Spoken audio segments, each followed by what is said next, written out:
You've learned to be respectful, to ask permission, to wait for a signal, and to ensure her comfort. While these intentions are admirable, the outcome can be devastating. This is because women don't yield to a man who requests intimacy. They yield to the man who fosters it. She isn't looking to be persuaded. She desires to be guided. She seeks a man whose presence feels like an undeniable pull. Not pressure or pleading, but an inevitable force. Once you grasp this, you'll never need to ask her for anything again because she'll offer it all willingly, breathlessly, and desperately. This isn't a mere tactic. It's a profound psychological shift, and you're about to experience what true power feels like. Don't ask. Awaken firstly, you don't ask for intimacy, you awaken it. The moment you ask, you've already relinquished your power. It's not that desiring her is wrong, but seeking her approval to act on that desire makes her body resist, even if her heart yearns to say yes. Here's a crucial insight. No one shares. You don't ask a woman for intimacy. You cultivate an environment where her resistance naturally dissolves. Let's be clear, this isn't about manipulation. It's about emotional leadership. It's about making her feel so secure, so recognized, and so subtly claimed that her body grants permission before her words do.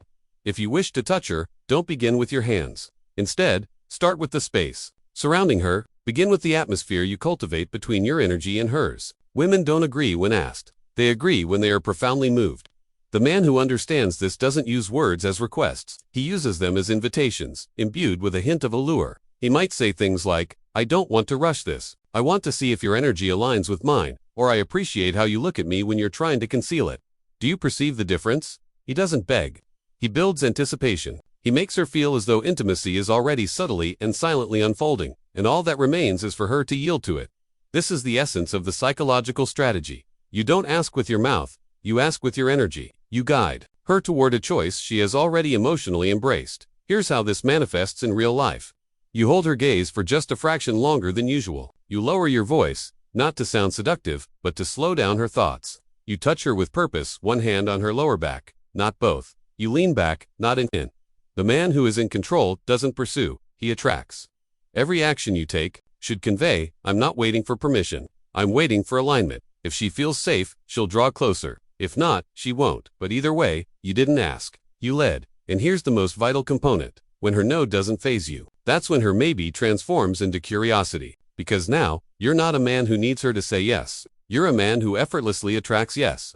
And that is what makes her feel that giving herself to you was her own idea. This isn't a trick. It's Stoic seduction, and it consistently succeeds, making it her idea. The key is to make her believe it's her own desire. If you want her to want you, stop trying to persuade her. Instead, become the kind of man who understands a fundamental truth. Women don't give in to pressure, they give in to permission. And the only man they truly surrender to is the one who makes them feel that the idea originated, not with him, but with them all along. That's the psychological insight. It's an invitation, not manipulation. You don't approach because you're given permission. You approach because the space between you and her already resonates with a silent yes. She wants to feel as though her desire overtook her, that she couldn't resist it, that she crossed the boundary, not you. Why? Because when it feels like her own initiative, there's no guilt, no shame, no defensiveness, only liberation. And freedom is the pathway to her deepest, most unfiltered expression.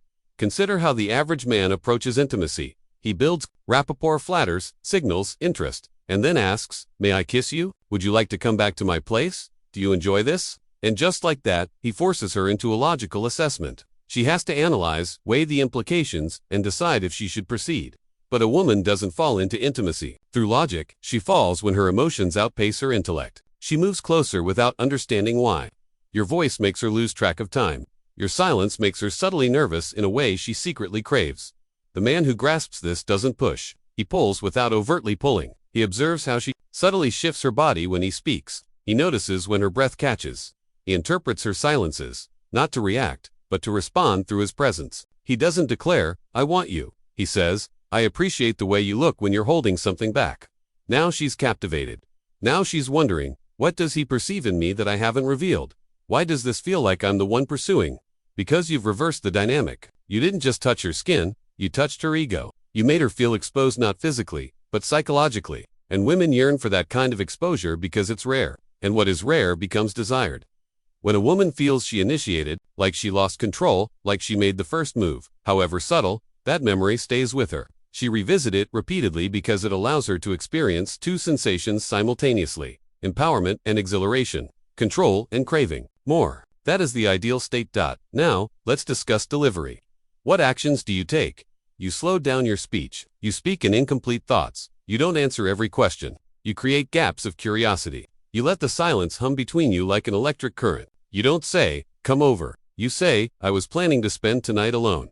Unless that changes. You don't say, "I want you." You say, "You're incredibly distracting." You leave subtle clues, and she follows, not out of obligation, but because she needs to discover where they lead. This is why the most intimate moments often arise from emotional suggestion, not verbal permission. If she's uncertain, she waits. If she's intrigued, she acts.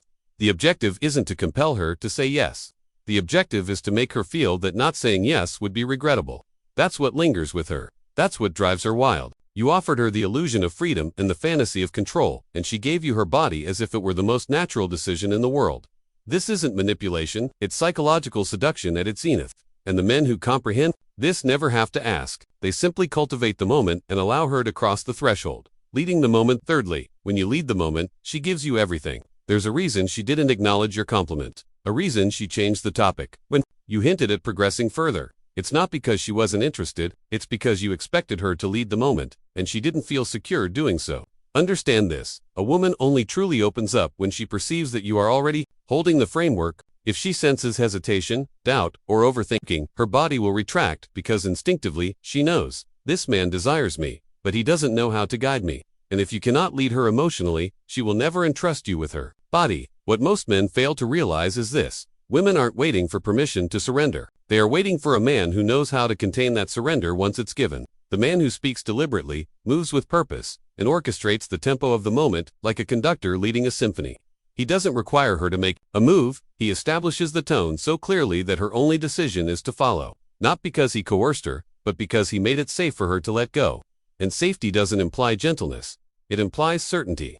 He isn't deliberating, should I kiss her? He is observing her, sensing the current, and when it's present, he doesn't ask. He moves calmly, slowly, with a strong presence, and allows her reaction to convey everything. Because a woman doesn't need you to ask if she's ready. She needs to feel that you are ready when you lead the moment. She gets to relax. She gets to disengage her mind, to cease calculating, to stop protecting, to stop performing.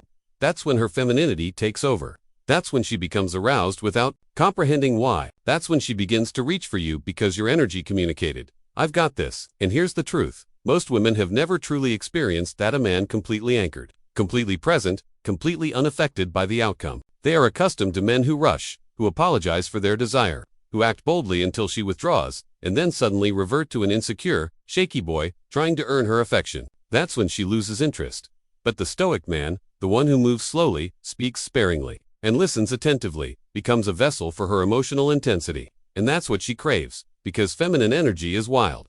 It desires to overflow, to swirl, to erupt, but only in the presence of something strong enough to contain it. So, if you desire intimacy, true intimacy, not just her body, but her soul, then don't rush. Lead. Slow everything down. Say less. Let your eye contact communicate more. Let your breath command the room. Let your hands guide without grasping. She sense it, she'll feel you. And here's what happens next. She begins to lean in unconsciously. She starts laughing more softly. She begins to touch you more frequently. She mirrors your pace. And when the moment arrives, she gives you everything. Not because she felt compelled, but because she felt chose.